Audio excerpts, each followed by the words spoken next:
দোয়া অত্যন্ত একটি গুরুত্বপূর্ণ ইসলামের পার্ট অংশ। বরং বলা চলে যে দোয়াই হচ্ছে ইসলামের আসল, দোয়াই হচ্ছে ইসলামের মৌলিকত্ব।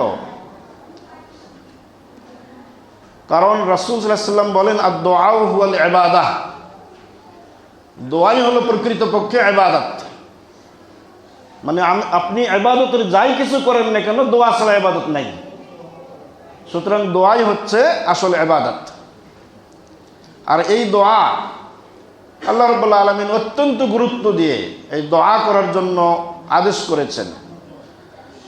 আল্লাহ রাব্বুল আলামিন বলেন, ওয়াকালা রাব্বুকুম উদউনি আস্তাজিব লাকুম, তোমাদের রব বলেন যে উদউনি, তোমরা আমার কাছে দোয়া করো, আমার কাছে প্রার্থনা করো, আমার কাছে চাও, দুনিয়ার সার্বিক কল্যাণ চাও, দুনিয়ার অকল্যাণ থেকে মুক্তি চাও, এবং জান্নাতের সমস্ত কল্যাণ যা নির্ধারিত মুমিনের জন্য রয়েছে সেগুলি তোমরা চাও। উদউনি, আমার কাছে চাও, আস্তাজিব লাকুম, আমি রব্বুল আলামিন তোমাদের দোয়া কবুল করব, তোমাদের ডাকে সাড়া দেব। সম্মানিত মুসলিম ইকরাম, আল্লাহ রাব্বুল আলামিন আরো বলেন, ওয়াইযা সাআলাকা ইবাদি,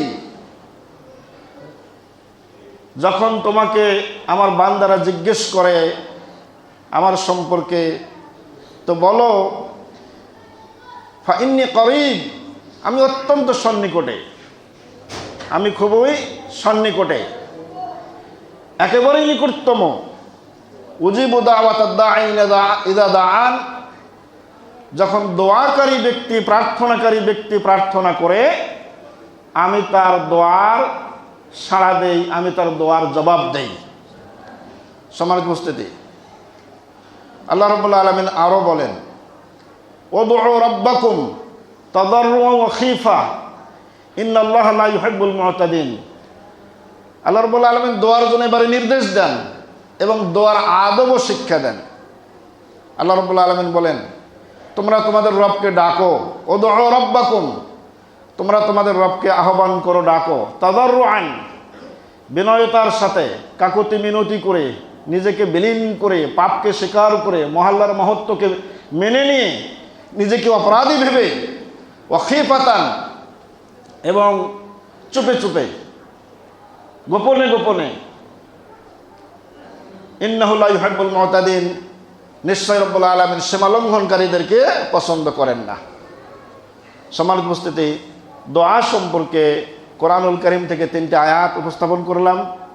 এই আয়াতের মধ্যে দোয়ার গুরুত্ব, মাহাত্ম্য, আল্লাহর নির্দেশ এবং দোয়ার কিছু আদবও বর্ণনা করা হয়েছে। আসুন আমরা বিষয়টি ধারাবাহিকভাবে একটু জানার চেষ্টা করি। আল্লাহ রাসূল সাল্লাল্লাহু আলাইহি ওয়াসাল্লাম দোয়া প্রসঙ্গে অসংখ্য হাদিস বর্ণনা করেছেন। দোয়ার আদব, গুরুত্ব, মাহাত্ম্য, সময় এবং কোন কোন ব্যক্তির দোয়া কবুল হয়, এসব বিষয় বিস্তারিত আলোচনার বিষয় রয়েছে। কিন্তু সময় একেবারেই সংক্ষিপ্ত, আমি শর্টকাট করে ইনশাআল্লাহ নির্দিষ্ট সময়ের মধ্যে শেষ করবো ইনশাআল্লাহ, ওয়া মা তৌফিক ইল্লা বিল্লাহ। সম্মানিত মুসলিম কিরাম, কিছু দোয়ার বিশেষ সময় রয়েছে, বিশেষ কিছু সময়, আওকাতুদ দোয়া আল মুস্তাজাবা, সময় কবুল হওয়ার জন্য বিশেষ কিছু সময় রয়েছে, যে সময়গুলিতে দোয়া করলে দোয়া কবুল হয়। এই সময়গুলি আমাদেরকে জানতে হবে। বান্দা দোয়ার জন্য পাগল, দোয়ার জন্য কতই না ব্যতিব্যস্ত, কত খরচ, কত পয়সা, কত ব্যয় এবং কত ব্যবস্থাপনা করছে। কিন্তু মানুষ যদি, আল্লাহর বান্দা যদি এই সময়গুলি জেনে সেই সময়ে সুন্নাহ অনুযায়ী, আল্লাহর চাওয়া তরিকা অনুযায়ী, রাসূলের শিক্ষা দেওয়া পদ্ধতি অনুযায়ী দোয়ার আদব, বৈশিষ্ট্য, শর্ত সাপেক্ষে দোয়া করে, তাহলে রব্বুল আলামিন অবশ্যই তার দোয়া কবুল করবেন। কিছু সময় রয়েছে, গুরুত্বপূর্ণ সময়, যে সময়গুলিতে দোয়া কবুল হয়। এই সময়গুলির মধ্যে অনেক সময় রয়েছে, পয়েন্ট আকারে বহু পয়েন্ট হয়ে যায়। আমি মোটামুটি কয়েকটি বর্ণনা করব ইনশাআল্লাহ। প্রথমত হচ্ছে লাইলাতুল কদর। লাইলাতুল কদরের রাত্রিতে কেউ যদি দোয়া করে, নিয়ম রক্ষা করে, তাহলে ইনশাআল্লাহ দোয়া কবুল হবে।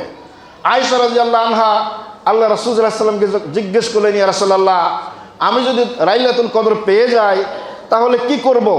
মা আকুলু ফিহা, তাহলে আমি এখানে কি বলবো? আল্লাহ রাসূল বলেন, কৌলি, আয়েশা তুমি বলো, আল্লাহুম্মা ইন্নাকা আফুব্বুন তুহিব্বুল আফওয়া ফাআফু আন্নি। এই দোয়া বলো, হে আল্লাহ, তুমি ক্ষমাশীল, তুমি ক্ষমা করা ভালোবাসো, ফাআফু আন্নি, আল্লাহ তুমি আমাকে ক্ষমা করে দাও। এখানে আফুব্বুন শব্দটি যদিও ক্ষমা করার অর্থে ব্যবহার করা হয় বাংলাতে, কিন্তু আফুব্বুন শব্দটি আরবিতে খুব ব্যাপক। এই আফুব্বুন মানে আল আফবু ফিল মাল, অর্থের মধ্যে আফুব্বুন মানে হচ্ছে জিয়াদা, মানে কি সম্পদ বৃদ্ধি করে দাও। যেখানে আফবুন শব্দটা লাগাবেন, এরপরে যেই শব্দ লাগাবেন সেটাই বৃদ্ধি করা অর্থ বোঝাবে। আফবুন ফিল মাল মানে সম্পদ বৃদ্ধি করা, আফবুন ফিল আওলাদ সন্ততি বৃদ্ধি করা, আফবুন ফিল রিজিক রিজিক বৃদ্ধি করা, এমন একটি জামে এবং মানে ব্যাপক অর্থবোধক শব্দ আল্লাহ রাসূল সাল্লাল্লাহু আলাইহি ওয়াসাল্লাম বলেছেন, যেই শব্দের মধ্যে মানুষের কল্যাণকর সব কিছু লুকায়িত আছে। এটা পাপ ক্ষমা করার অর্থেও আছে এবং অন্যান্য সব ক্ষেত্রে এই শব্দটি খুবই ব্যাপক অর্থবহুল একটি শব্দ। সম্মানিত মুসলিম কিরাম, দোয়া কবুল হওয়ার জন্য যে সময়গুলি রয়েছে, আরেকটি সময় হচ্ছে আর দোয়া ফি জৌফিল লাইলে, শেষ রাত্রিতে, শেষ রাত্রির পেটে দোয়া করা, সেটা এবং প্রভাতের প্রারম্ভে ওয়াক্তা সাহারে, সাহরি খাওয়ার সময়, সুবহে সাদেকের পূর্বে এ সময় দোয়া করা। এবং এই সময়টি হচ্ছে কেমন সময়? এই সময়টি হচ্ছে আরেকটি সময়, যেটা হচ্ছে যে রব্বুল আলামিন রাত্রের 1/3 পার হয়ে গেলে দুনিয়ার আসমানে আসেন, এসে ফায়ানজেলো, রব্বুল আলামিন নাজেল হন, দুনিয়ার আসমানে আসেন, এসে বলেন, মাইয়াদউনি ফাস্তাজিব লাহু, কে আমার কাছে প্রার্থনা করে, কে আমার কাছে দোয়া করে, আমি তার দোয়া কবুল করব। মাইয়াদউনি ফাউতিয়াহু মাইয়াসআলুনি ফাউতিয়াহু, কে আমার কাছে চায় আমি তাকে দেব। আছে কি কেউ প্রার্থনা করি, আমি তাকে মাফ করব? আছে কি কেউ কোনো কিছু যাচনা করি, আমি তাকে দেব। মাইয়াস্তাগফিরুনি ফাগফির লাহু, কে আমার কাছে ক্ষমা প্রার্থনা করে, আমি তাকে ক্ষমা দিয়ে দেব। তাহলে শেষ রাত্রের পেটে এবং প্রভাতের পূর্বে এবং রাত্রের 1/3 চলে গেলে এ সময় রব্বুল আলামিন প্রতি রাত্রিতে দুনিয়ার আসমানে আসেন। এ সময় দোয়া করলে, কোনো ব্যক্তি দোয়া করলে সে দোয়া কবুল হবে। রাহুল বুখারী শরীফের হাদিস। আরেকটি দোয়ার সময় যেটা আমাদের মাঝ থেকে প্রতিদিন ইবাদতের মধ্যে চলে যায়, সেটা হচ্ছে দুবুরাস সালাওয়াতুল মাকতুবা, অর্থাৎ প্রত্যেক ফরজ নামাজের শেষাংশে, প্রত্যেক ফরজ সালাতের শেষাংশে, সালাতের সালাম ফেরার পূর্বে তাশাহুদ, দরুদ এবং দোয়ায়ে মাসুরার জায়গাতে যত দোয়া আছে সমস্ত দোয়া আপনি যা মন চাই পড়তে পারেন। নাসাইর মধ্যে হাদিস এসেছে, এখানে আসছে, রাসূল সাল্লাল্লাহু আলাইহি ওয়াসাল্লাম সালাম ফেরার পূর্বে বলতেন, রব্বানা আতিনা ফিদ দুনিয়া হাসানা ওয়া ফিল আখিরাতি হাসানা ওয়া কিনা আযাবান নার। সহিহ হাদিস। সালাম ফেরার পূর্বে রাসূল দোয়া করতেন। এই জায়গাতে দোয়া করা প্রসঙ্গে অসংখ্য হাদিস এসেছে, সালাম ফেরার পূর্বে আপনি দোয়া করবেন। এখানে দোয়া করলে দোয়া কবুল হয় এবং উত্তম জায়গা, রব্বুল আলামিনের সঙ্গে বান্দার সরাসরি এই জায়গায় সম্পর্ক থাকে, আল্লাহর সঙ্গে সে একাগ্রতার সময় অবস্থান করে, সুতরাং এই সময়টিতেও দোয়া কবুল হয়। ইবনুল কাইয়িম রাহিমাহুল্লাহ বলেন যে, তিনি বলেন, মা ওয়ারাদা মিনাদ দুআয়ে মুকাইয়াদান বিদুবুরিস সালাতে ফাহুয়া কাবলা সালাম। অনেকে মনে করেন দুবুরুস সালাহ, সালাতের পরে বলতে, সালাতের শেষাংশে বলতে সালাম ফিরার পরে মনে হয়। অনেকে ভাবেন যে সালাতের শেষাংশে দোয়া মানে সালাম ফিরার পরে।